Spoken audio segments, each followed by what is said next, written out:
వేదిక పైన ఉన్న సెకండ్ జనరేషన్ అని చెప్పేసి మా మిత్రుడు అన్నాడు అశోకు. ఇప్పటి నుంచి రాసుకోర్రి, ఇప్పటి నుంచి 40 ఏళ్ళ దాకా రాజకీయాన్ని ఏలే సత్తా ఉన్నటువంటి వ్యక్తులందరూ మీ ముందు కూర్చుని ఉన్నారు.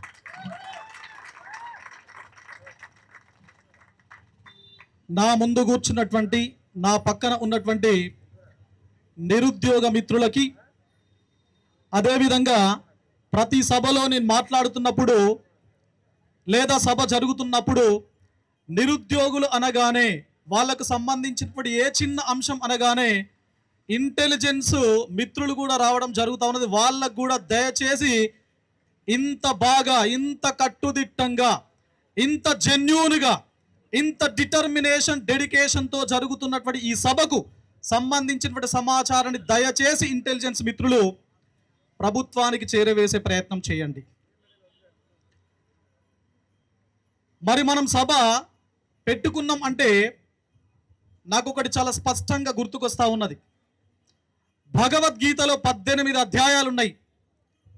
అందులో 2వ అధ్యాయం ఏం చెప్తా ఉంటుందంటే, బ్రీఫ్గా సరైన జ్ఞానం అన్ని సమస్యలకు అంతిమ పరిష్కారం అని చెప్పేసి చెప్తా ఉంటుంది. సరైన జ్ఞానం అన్ని సమస్యలకు అంతిమ పరిష్కారం. మరి రాష్ట్ర ముఖ్యమంత్రికి సరైన జ్ఞానం గనక ఉంటే ఇందిరా పార్క్ దగ్గర ధర్నా జరిగేదా? మరి సరైన జ్ఞానం లేదు కాబట్టే ఇందిరా పార్క్ 24/7 365 డేస్ బిజీగా ఉంటా ఉన్నది. ఎంత దారుణం, ఎంత దౌర్భాగ్యం. మరి దీనికి ఏ విధంగా బీజాలు పడ్డాయి? మనం అందరం కలిసి చర్చించుకోవడానికి ప్రధానమైనటువంటి మూల కారణాలు ఏంటి అనేది చాలా మంది నిరుద్యోగ మిత్రులు విత్ స్టాటిస్టికల్ ఇన్ఫర్మేషన్తో మీకు చెప్పే ప్రయత్నం చేశారు. మీకు తెలియంది కూడా కాదు, మీ అందరికీ తెలుసు. దీనికి ఎలక్షన్స్ ముందు నుండే చాలా స్ట్రాటజిక్గా బీజాలు పడ్డాయి. ఇంతగా మాట్లాడిండు లైబ్రరీ స్టూడెంట్, లైబ్రరీకి వచ్చిండు రాహుల్ గాంధీ, ప్రియాంక గాంధీ అడ్రస్ చేసింది,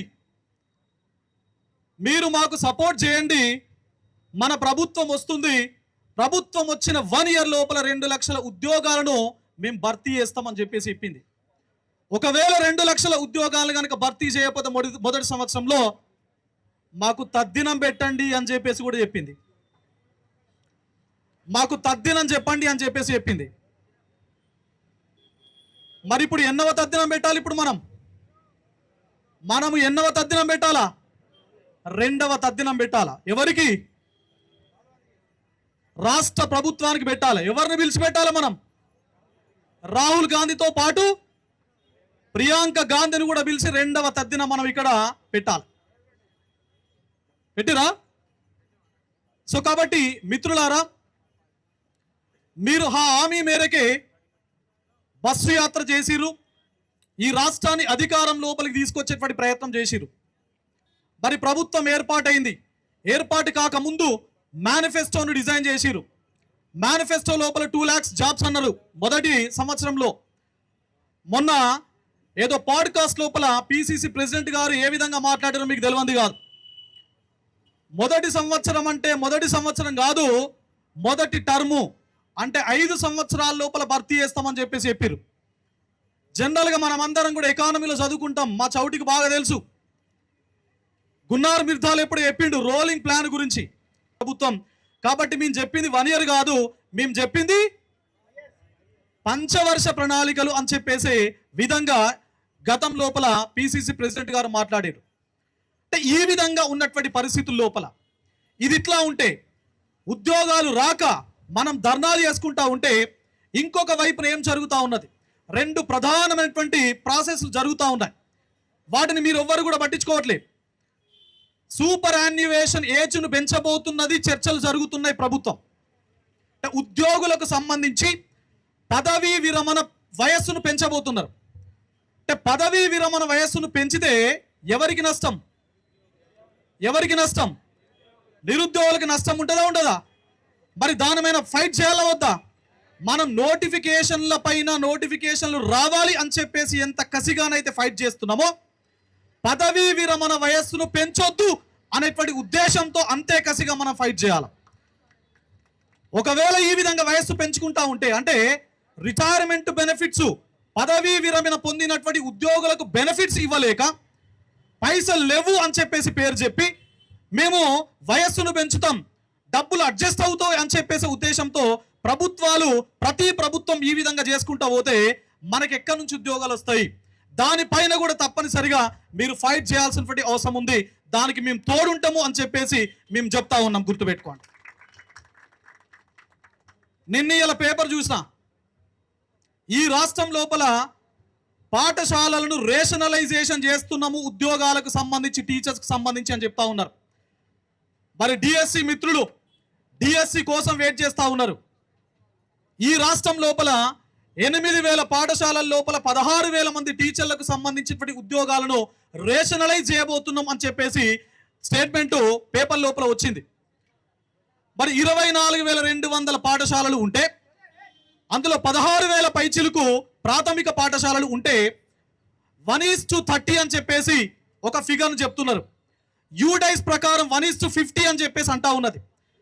మరి రేవంత్ రెడ్డి గారిని, తొండల్ రెడ్డి గారిని డైరెక్ట్గా ఈ వేదిక నుంచి నేను క్వశ్చన్ చేస్తా ఉన్నా.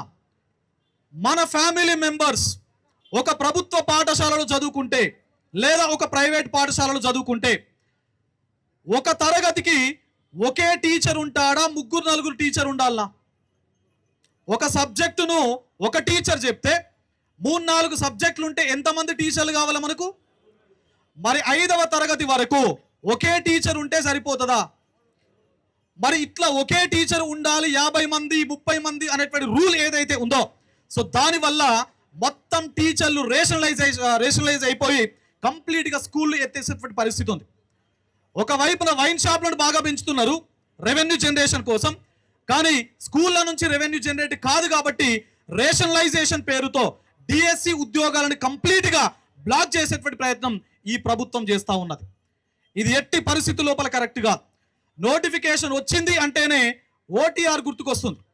మన గ్రామ పంచాయతీ సర్పంచ్ ఎన్నికలకు సంబంధించిన నోటిఫికేషన్ రాగానే 1 టైం రిజిస్ట్రేషన్ ఫ్రమ్ టీజీపీఎస్సీ అని చెప్పేసి ఒక న్యూస్ వచ్చింది.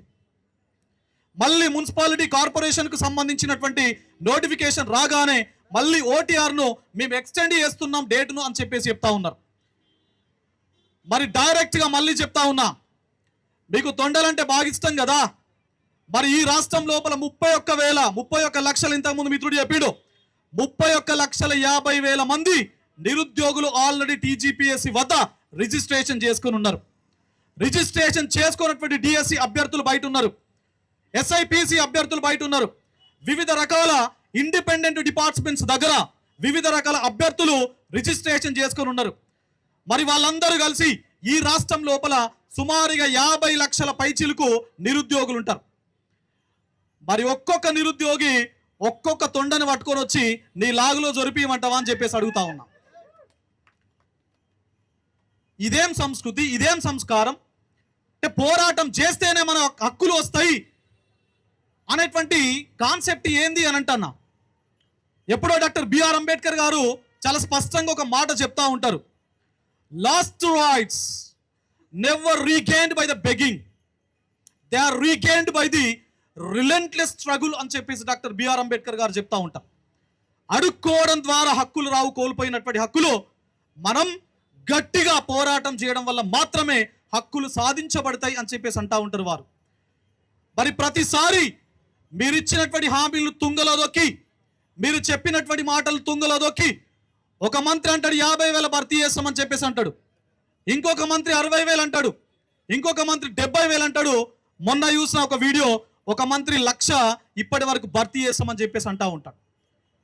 అసలు స్టాటిస్టిక్స్ పైన, గవర్నమెంట్ అఫీషియల్ డాక్యుమెంట్స్ పైన మీరు ఏమైనా కొంచెమైనా వర్కౌట్ చేస్తున్నారా? ఎందుకు ఇలాంటి మాటలు మాట్లాడుతూ ఉన్నారు? ఎందుకు మైండ్ను డైవర్ట్ చేసేటువంటి ప్రయత్నం మీరు చేస్తూ ఉన్నారు? ఇది కరెక్ట్ కాదు. తప్పనిసరిగా నిరుద్యోగ యువత తిరగబడుతుంది. మీకు తెలుసో తెలియదో, గత ప్రభుత్వాన్ని మూలకు మంచం వేసి ముసుగు పెట్టుకొని పండబెట్టిరు. మీరు ఈ విధంగా చేస్తే మిమ్మల్ని కూడా మూటగట్టి కొడంగల్ పంపించి మూలకు మంచం వేసి ముసుగు పెట్టుకొని పండించే విధంగా కూడా ఇక్కడ ఉన్నటువంటి ఆంధ్ర నిరుద్యోగులు మీ పైన పోరాటం చేయక తప్పదు అని చెప్పేసి ఈ వేదిక ద్వారా మీకు నేను చెప్పదలుచుకున్నాం. కాబట్టి చాలా మంది మాట్లాడవలసినటువంటి మిత్రులు ఉన్నారు కాబట్టి స్ట్రైట్గా మళ్ళీ చెప్తా ఉన్నాను. నోటిఫికేషన్లకు సంబంధించినటువంటి స్పష్టమైనటువంటి క్లారిటీ మీరు ఇవ్వండి. జాబ్ క్యాలెండర్ అన్నారు, జాబ్ క్యాలెండర్ ఇప్పటి వరకు ఇవ్వలేదు. రాబోయే బడ్జెట్ సెషన్ లోపల జాబ్ క్యాలెండర్కి సంబంధించినటువంటి స్పష్టత ఇవ్వండి. ఎలాంటి నోటిఫికేషన్స్ ఉన్నాయి, ఎన్ని వేకెన్సీస్ ఉన్నాయి, ఏ నెల లోపల ఇస్తున్నారు, ఏ నెల లోపల ఎగ్జామ్ పెట్టబోతున్నారు, ఏ నెల లోపల రిజల్ట్ ఇస్తున్నారు, ఏ నెల లోపల అపాయింట్మెంట్ ఆర్డర్స్ ఇవ్వబోతున్నారు అనే స్పష్టతతో జాబ్ క్యాలెండర్ను రాబోయే బడ్జెట్ సెషన్ లోపల మీరు తప్పనిసరిగా ఇంట్రొడ్యూస్ చేయాలి అని చెప్పేసి ఈ సభా వేదికగా నిరుద్యోగుల పక్షాన నేను డిమాండ్ చేస్తా ఉన్నా. ఒకవేళ బడ్జెట్ సెషన్ లోపల కనుక మీరు ఈ చర్య తీసుకోకపోతే 30 లక్షల మంది సెక్రటేరియట్ ముట్టడిస్తారు అని చెప్పేసి ఈ వేదిక నుంచి మీకు స్పష్టమైనటువంటి సంకేతాలను నేను ఇవ్వదలుచుకున్నాను. So thank you. ఎట్టి పరిస్థితి లోపల డిసప్పాయింట్ కావద్దు.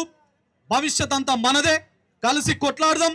మేమందరం కూడా మీతో నడుస్తాం, మీతో కొట్లాడే ప్రయత్నం చేస్తాం. Thank you one and all. Thank you.